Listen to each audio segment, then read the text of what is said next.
Okay guys, this is how to solve process costing problems. So meron tayong apat na steps. So first step, prepare quantity schedule. Prepare quantity schedule. So dito sa first step natin, meron tayong dalawang terms na dapat tatandaan. Ano yung dalawang terms na yun? Unang-una is yung total units to account for. Total units to account for natin. So yun yung TUTAC na tinatawag natin. Versus total units accounted for. So guys, ulitin natin ang total units to account for versus total units accounted for. So under total units to account for, meron tayong dalawang composition. Ano yung dalawang composition natin? Yung beginning with at yung started this month natin. So alam niyo naman na siguro kung anong ibig sabihin ng beginning with at yung started this month natin. Next, punta tayo dito sa total units accounted for natin. Dito sa total units accounted for natin, meron tayong apat na composition. Ano yung apat na composition na yun? Yung completed units natin. Completed units. Next, yung ending with natin. Next is yung normal loss at yung abnormal loss natin. So dapat lagi nyo tatandaan na TUTAC natin at ang TUAC natin, lagi silang equal. Lagi silang equal ganun. So once na nakakuha na natin ito, pwede tayo mag-proceed doon sa second na step natin. Pero before that, punta tayo sa problem na binigay sa inyo para makita natin yung computing TUTAC at yung TUAC natin. So dito sa problem natin, meron tayong TUTAC. Compute natin yung TUTAC sa problem. So meron tayong beginning work in process na 20,000. Meron tayong beginning work in process na 20,000. Then meron tayong started in process, June. Started in process nung June na magkano? 150,000. So sabi ko nga, yan lang ang composition ng total units to account for natin. Therefore, ang total units to account for natin is 170,000. Ngayon, punta tayo sa total units accounted for. Total units accounted for. So, meron tayong apat na composition which is completed. Then, ending with. Yung ending with natin. Next is yung normal spoilage or yung normal loss. And abnormal spoilage or yung abnormal loss natin. So, dito sa problem, binigay yung ending work in process natin na 30,000. So, 30,000 yung ending work in process. E diba sinabi natin kanina na ang TUTAC is always equal to total units accounted for natin. So, dapat 170,000 din yung magiging value nito. So, ngayon, punta tayo dun sa normal spoilage. Normal spoilage is 4% of the units started in process. So, magkano ba yung units started in process natin? 150,000. 4% ng 150,000 is 6,000. So, yung normal loss natin for first department or yung king department is 6,000. Next, abnormal spoilage. 1/4 of normal spoilage. So, magkano daw ang normal spoilage natin? 6,000. Then, therefore, ang abnormal spoilage natin is 1,500. So ngayon, hindi naman sinabi sa atin kung magkano yung completed. Tama? So ngayon, dapat i-work back na lang natin kung magkano yung completed natin. Therefore, kapag i-work back natin to, magkano ang magiging completed natin? 121,500. So ngayon, nakuha nyo na yung total units to account for at total units accounted for. So, pwede na tayo mag-proceed doon sa second na step natin. Second step. So, punta tayo sa second step, which is yung compute for the equivalent units. So, guys, tandaan nyo dito sa step 1 na quantity schedule, ang hinahanap lang natin dito is yung physical units. Yung physical units lang hinahanap natin. Dito sa equivalent units, not necessarily na yung equivalent units is equal to the physical units na na-compute natin. So, punta tayo sa second step, which is computation of equivalent units. So, dito guys, sa computation of equivalent units natin, meron tayong dalawang method in computing equivalent units. Ano yung dalawang method na yun? FIFO, or yung first in, first out na tinatawag natin, then weighted average method, or yung WAM. So, dito may difference sila in computation. So, makikita nyo naman doon sa, kung kung nagbasa kayo doon sa discussion na binigay natin sa inyo, makikita nyo yun doon. So, ang difference lang, maglalay sa beginning work-in process. Maglalay lang siya sa beginning work-in process. So, dito, since ang department 1 natin or yung Kim department is, ang ginagamit daw is first in, first out method. So, kukumpit na lang natin. So, dito, kapag first in, first out method, kapag gagawa kayo ng equivalent units, tandaan nyo na iba ang equivalent units as per material at iba ang equivalent units as per conversion cost. So, meron tayo beginning with, since 5 po to, then started and completed. So, alam niya naman kung ano yung started and completed. Yung mga sinimulan mo, tapos natapos mo ngayong period. Then, meron tayong ending with. Meron tayong ending with. Then, meron tayong normal loss at abnormal loss. Since given naman to sa problem. So, ilagay natin yung mga physical units sila dito. Yung mga physical units, di ba, nakuha nyo kanina dun sa tuwak natin or dun sa total units accounted for. Ilan ang biwit natin dun? 20,000. 20,000 ang biwit natin. Then, ang ending whip natin is 30,000. 30,000. Ang normal loss, nakuha natin 6,000. Then, ang abnormal loss is 1,500. Ngayon, dapat, ang started and completed natin, magkano? Diba, nakuha natin kanina is 170,000. So, ngayon, i-work back natin, ilan ang started and completed natin? Kapag i-compute natin ito, magkano? 112,500. Yan started and completed. Yan ang physical units nila. So guys, di ba sabi ko nga sa inyo kanina, ng physical units, not necessarily yun yung equivalent units natin. So sabi ko nga, magkaiba ang equivalent units as per materials at conversion cost. Magkaiba yan. So dito, sa problem, sinabi sa problem na ang materials is sa Kim department, materials are added at the start of the process. So isipin nyo guys, beginning whip, kailan ba natin sinimulan ang beginning whip? Nung last period. Ang kinocompute lang natin dito is yung current period natin. So beginning whip, nalagyan ba natin siya ng materials ngayong period? Hindi natin siya nalagyan ng materials. Therefore, ang equivalent units per material ng beginning whip is 0. Ngayon, started and completed. Ngayon mo sinimulan. So, kailan mo nilagay yung materials niya? Ngayong month date. So, lahat ng started and completed mo na physical units, ang equivalent units niya is equal to physical units din. Ngayon, ending working process, sinimulan mo yan ngayong period. Nilagay mo din lahat ang materials niya ngayong period. Therefore, 30,000 din ang EUP ng materials natin. Next, yung normal loss at abnormal loss, ngayon mo lang din nilagay yung mga materials niyan, therefore 6,000 at 1,500. Therefore, ang EUP natin sa materials is magkano? 1,500 plus 30,000 plus 6,000 plus 1,500. Ang makuha nyo dyan is 150,000. 150,000. Ngayon, punta naman tayo sa computing the EUP for conversion cost. So dito guys, ang conversion cost, since silent ang conversion cost, ang assumption natin lagi sa conversion cost is yung pag-apply ng conversion cost, it is incurred evenly throughout the period. It is incurred evenly throughout the period. So sa beginning with 20,000. Then sabi niya dito dun sa table, work to be done is 80%. So ngayong period, 80% ang dapat mong tapusin. So 20,000 times 80%, ang makuha natin dito is 16,000. Kasi yung 20% nung beginning working process, natapos na natin siya last period. So 16,000 na lang yung tatapusin natin. Next, started and completed, dahil 100% yan. Next, ending whip. Ilang percent complete ang ending whip natin?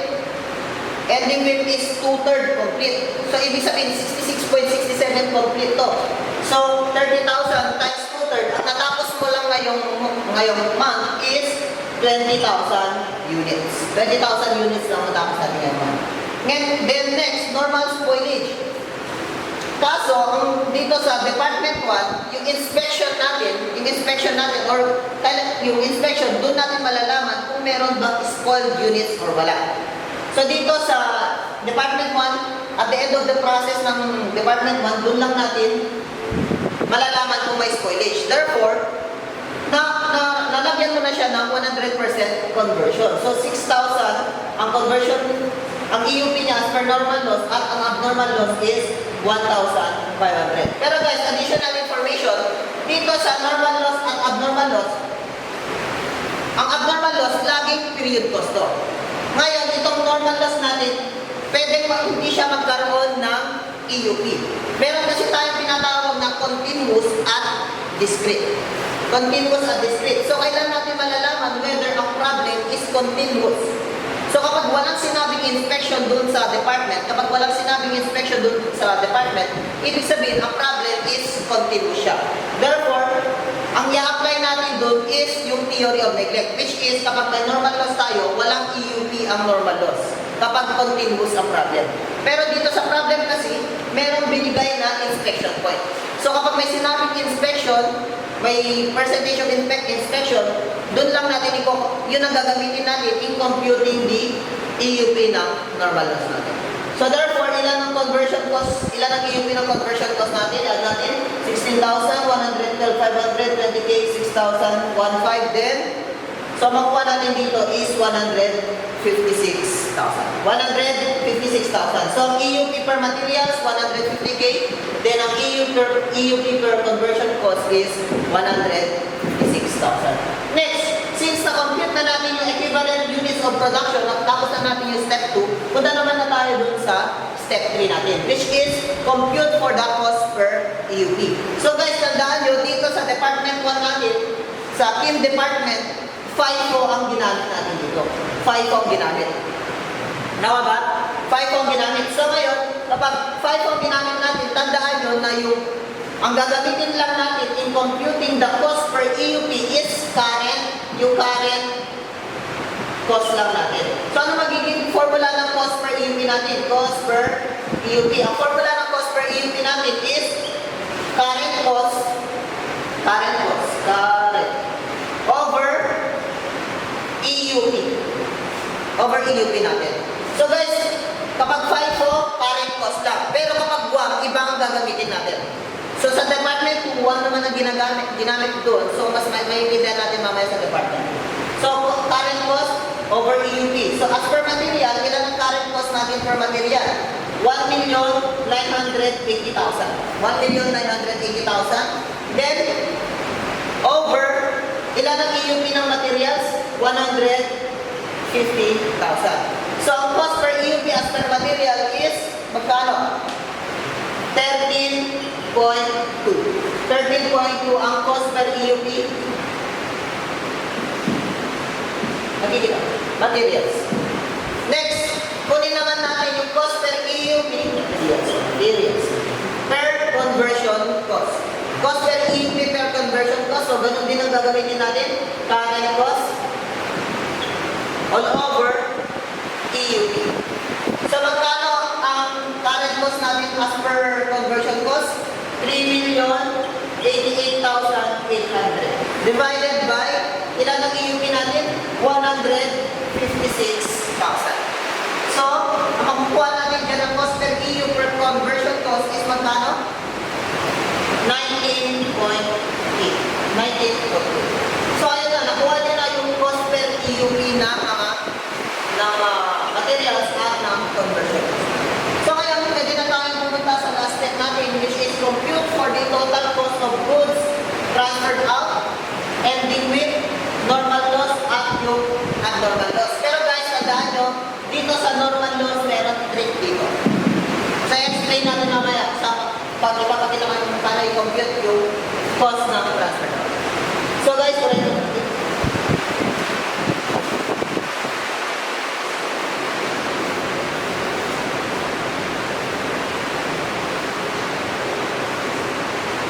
So, tandaan na lang natin yung EUP.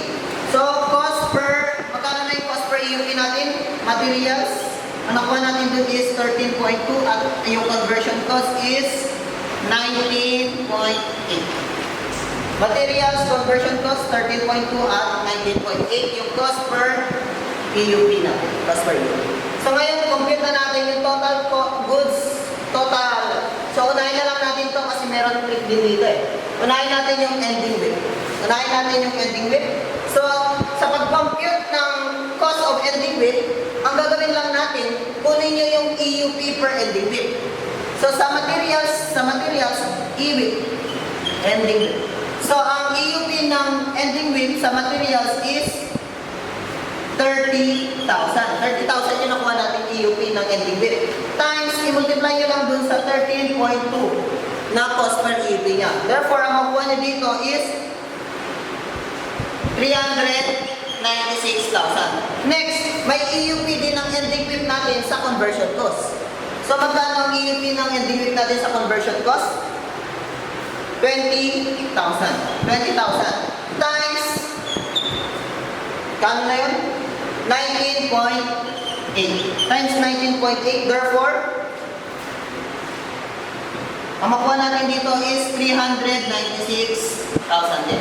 So, ang magiging cost ng ending width natin is 792,000. So, ang cost ng ending width, 792,000. Next, i-compute natin yung cost ng normal loss. Punta naman tayo sa cost ng normal loss. So, meron tayong EUP sa materials ng normal loss na 6,000 times 13.2, then 6,000 sa conversion cost times 19.8. So, pwede na lang natin gawin na 6,000 or pwede na lang natin gawin 6,000 times 33 pesos. Ang 6,000 times 33 pesos, so makuha natin dito 198,000. So itong 198,000 cost of normal loss. Next, tuloy natin yung cost of abnormal loss. Abnormal loss.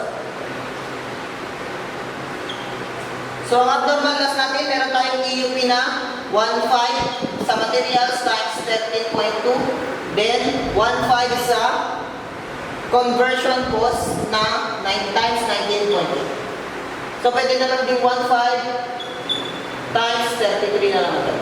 So, magkano yung 1.5 times 33? So, yung 1.5 times 33, magkano?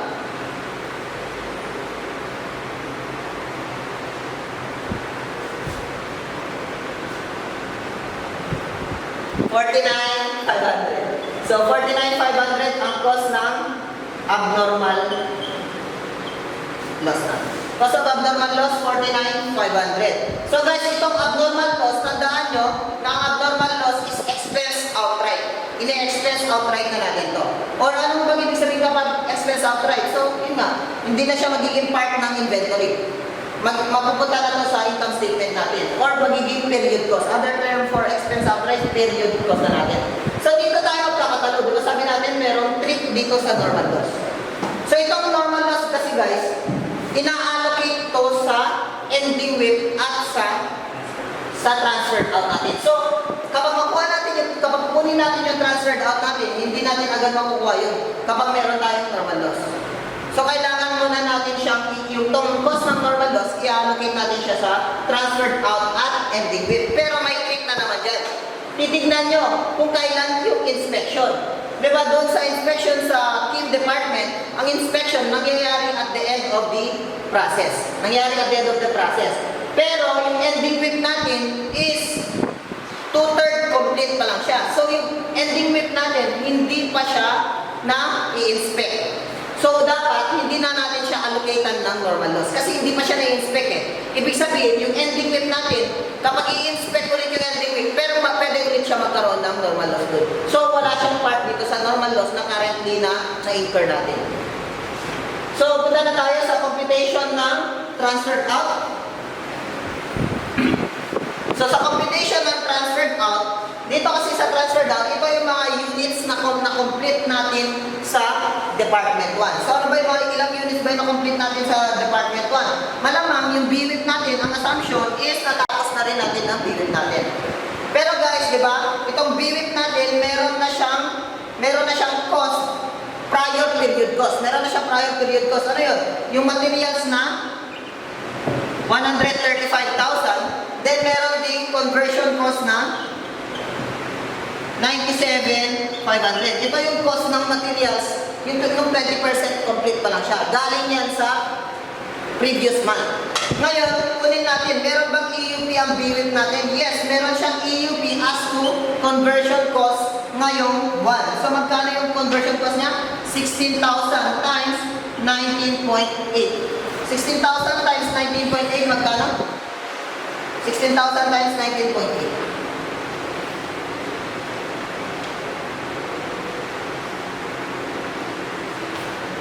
316,800.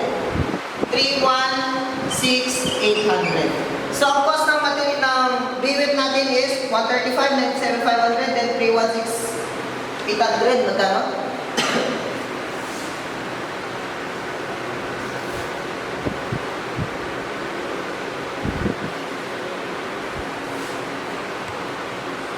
$549,300. $549,300. Then next is yung started and completed natin na ito. Started and completed. So, magkano yung started and completed natin? Puro 112,500 lang naman yun. Puro 112. So, 112,500 times yung EUP niya, cost per EUP ng materials, which is 13.2, then 112,500 times 19.8. Times 19.8. Or pwede nyo na lang gawin to na 112,500 times 33 na lang. So, magkano to? 3,712,500. So, kung titignan nyo, pwede na ito maging transferred out natin kung wala sana itong normal loss. Kung wala sana itong normal loss. Pero, di ba sabi natin, itong normal loss, kailangan natin siya i-allocate sa ending WIP at sa transferred out natin. Cost of transferred out. Pero sabi natin kanina, since yung ending WIP natin hindi pa siya umabot sa inspection point, hindi na natin siya a-allocatean kasi hindi pa naman na-inspect yung ending WIP natin. So therefore, itong normal loss, mapupunta na lang lahat sa transferred out natin. So meron tayo allocation for normal loss na 198,000. So therefore, ang magiging cost of transferred out natin, cost of the out natin, pagkano?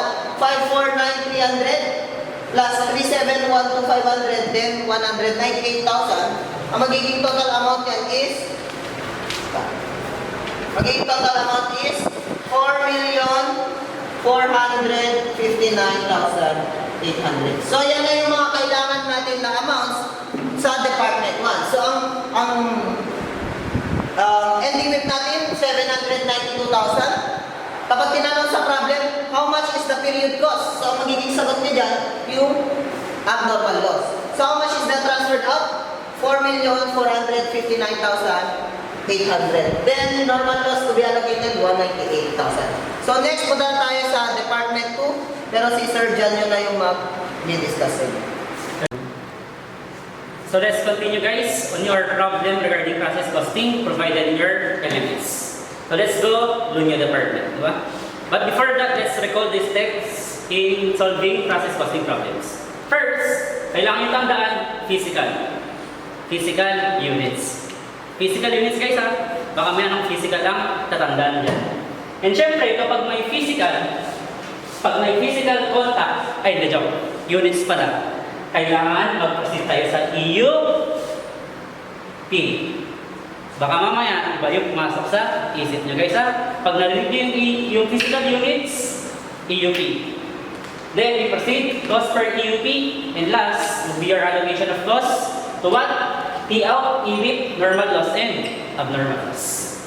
So guys, let's proceed. Lunyo department. Provided in your problem are the facts, right? So ibig sabihin, marami kayong kailangan tandaan na binigay dyan sa problem na yan for Lunyo department. Unang-una, pakitandaan guys, compared to team department, ang ginamit sa Lunyo department is the method of weighted average or what we call WAP. And second one, sa team department, materials are added syempre at the start of the process. How about sa Lunyo department, we are adding materials after the final inspection. And syempre, sabi dyan sa problem, final inspection is done when the units are 90% completed. And lastly, the ending work in process did not reach the inspection point. So guys, let's proceed regarding the first step. So physical units. Ano bang meron sa physical units? Siyempre, yung ating quantity schedule. So we have your 2TAF and your 2AF. Total units to account for versus total units accounted for. So ibig sabihin, parang nagre-recall lang kayo. Di ba? Nalala nyo sa cash. Accountability kung ilan versus kung ilan ang nabilang mo. So for this problem guys, we have two components of your 2TAF. Unang-una, you're beginning with in your TA. Ano ba yung ibig sabihin ng TA guys? Ito yung transferred out from the last department. And this would be your raw materials for the second department. And syempre, sa 2AF natin, we have your completed, your EBIT, your normal loss, and abnormal loss. So guys, we have a total of 142,500 for our 2TAF. Syempre, dapat laging equal yan sa ating 2AF.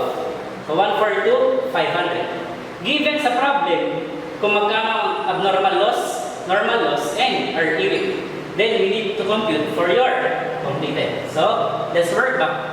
142,500 less 1,250 less 25 less 75. That will give you how much? 121,250. And that is your completed units. Okay guys, may tanong? Wala, syempre. And number 2 process, let's compute for your EUP. So guys, ang kaibahan ng EUP ngayon, nung una, dalawa lang ang kino-compute regarding Department 1 or sa team department. We have your materials and your conversion costs. Right? So ngayon guys, sa Department 2, meron tayong TN. At sabi ko nga kanina, ano yung TN? That's the transferred out in your first department. At sabi ko rin kanina, ang TN, parang yan ang magiging raw materials na kailangan yung i-process sa second department. Raw materials, ang nasabi ko. How about anong pinagkaiba niya doon sa materials guys? Ang materials na ito lang ay added materials regarding the department. So let's proceed. So to compute for your EUP, syempre mag-base tayo dun sa 2AF. Completed, EWIP, normal loss, and abnormal loss. So guys, so ngayon, sa tingin guys, always 100% yan. Diba? We copied 121,250, we copied 17,525, and your 1,250 with a total of 142,500. Let's go for our materials guys. Diba? Dito sa materials, syempre, ang sabi dyan, materials are added after final inspection. Ha? So ibig sabihin, unang-una yung completed. Siyempre pag completed, 100% completely done. Tama? So, lahat sila mabibigyan ng materials. 121, 250. Yung ending WIP natin guys, yung ending WIP natin is 5/7 yung completed. Nakaabot ba siya 90%? No. So, ibig sabihin, hindi siya mabibigyan ng materials. Normal loss. Yung normal loss natin is 2,500. Kailan natin na-detect na spoiled or may lost units tayo? At 90%. Alam na nga natin spoiled, bakit pa natin ikaw continue or bakit pa natin bibigyan ng materials? So, ibig sabihin, 0. Same with your abnormal loss. Kuha ba guys? Okay. Conversion cost, last one. So, syempre, sa completed, buo po tayo. 121, 250. So, ending WIP, ang sabi dyan, meron tayong 17,500 completed ay physical units. At sabi, 5/7 completed times 5/7. That will give you your 12,500. Next, your normal loss. So, ito yung kaibahan kanina. Dun sa first department. Ang ginamit sa first department is FIFO. Or dun sa first department pala, inspection is done at the end of the process. Kaya kung papansinin nyo guys, di ba? Dun sa first department, meron tayong 6,000 na normal loss. units. Tama? At ang EUP niya as to material sa conversion cost ay 6,000 din. Nawa, kasi nga, inspection is done at the end of the process. Ibig sabihin, nabigyan mo muna ng materials at na-process mo muna yung normal loss units natin. Ayan, naging 6,000 na. So how about in this problem? Meron tayong 2,500 na physical units for normal loss at meron tayong abnormal loss units na 1,250. At sabi natin kanina, inspection is done at 90% completion. So nalaman natin spoil nung 90% completed na yung units. So we have 2,500 times 0.9 and 1,250 times 0.9. Alam naman natin spoil, bakit pa natin i-continue? Ibig sabihin, completed lang siya at 90%. So we have to total guys, your TA, your materials, and your conversion costs. So for TA, 140,500. For materials, 121,250. And for your conversion costs, 137,125. Okay? So let's proceed to the third step, your cost per EUV. So unang-una guys, anong kailangan tandaan? Comparing Department 1 and Department 2. So sa Department 1 guys, ang ginamit na method is your FIFO. Sa Department 2, syempre, wow. Anong pinakaiba nila sa department ay sa process number 3? So we have to compute your cost per EUP.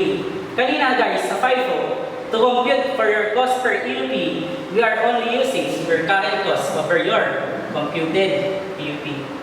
Pero ngayon, since WAM tayo, ang cost natin, we should account for the previous cost and the current cost. Bakit guys? Syempre sa WAM guys, ang assumption is lahat ng product is pinaprocess ngayong period. So ngayon, let's go for your transfer in. So, your 285,450 is your current cost or your previous cost. Siyempre, yung 4,459,800 is your T out coming from the Department 1. For materials, we have your 214,875 plus 840,000. And for conversion costs, 280,725 plus 1,282,500. Let's divide those costs to your EUP. So 142,500 for your PE, 121,250 for your materials, and lastly 137,125 for your conversion costs. Questions? Let's proceed. Step 4. Let's allocate the costs to your T out, your EWIP, your normal loss, and abnormal loss. So unahin naman natin yung transferred out. So ibig sabihin ng transferred out, ito yung ating completed units. So syempre, lahat ng completed units, tignan po natin dun sa may EUP, ito pa lahat. Pare-parehas na 121 to 50. Siyempre, in total, the three of these, we will get 53.4 equals 6,474,700. But the question would be, is that the final answer of our T out or the total cost of our completed units that will proceed to Department 3? The answer would be no. Siyempre, we have to account your normal loss. Pero sabi nga kanina ni Sir Alds, yung normal loss, pwede niya allocate yan sa T-out or sa EWIP. At ano yung mga situation na ina-allocate yan? Kapag yung ending working process, na-reach niya ang inspection point. Pero regarding the problem, na-reach ba ng ending WIP ang inspection point? The answer would be no. So all costs of the normal loss units should be given to transferred out. So let's add. So So ano po yung cost ng ating normal loss? So unang-una, sa tingin niya, 2,500 times the cost per EUP na 33.3. And syempre, yung sa conversion, wala siyang materials. And syempre, sa conversion cost, 2,250 times your 11.4. So let's add. So for this would be 83, 250. And last one would be 25, 650. Total of 6583, 600. And this would be our transfer out for Department 2. Let's continue. How about the cost of our ending work in process? Sa ending work in process po natin, ending work in process. Siyempre, ang ending work in process is composed of the T-in and your conversion cost. Kasi nga po, yung ending work in process natin, walang materials. Bakit? Kasi nga, ang materials, nilalagay after final inspection. Pero ang EWIP natin, hindi niya na-reach ang final inspection. Kaya wala pong materials ang ating EWIP. For T-in, magkano ang cost ng ating ending work in process? Siyempre, ang EUP niya is 17.5 times the cost per EUP for T-in is 33.3.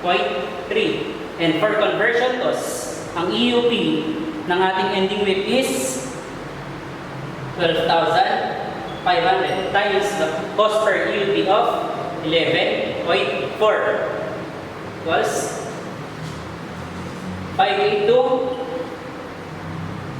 750, and 142, 500. The cost of our ending work in process is 725.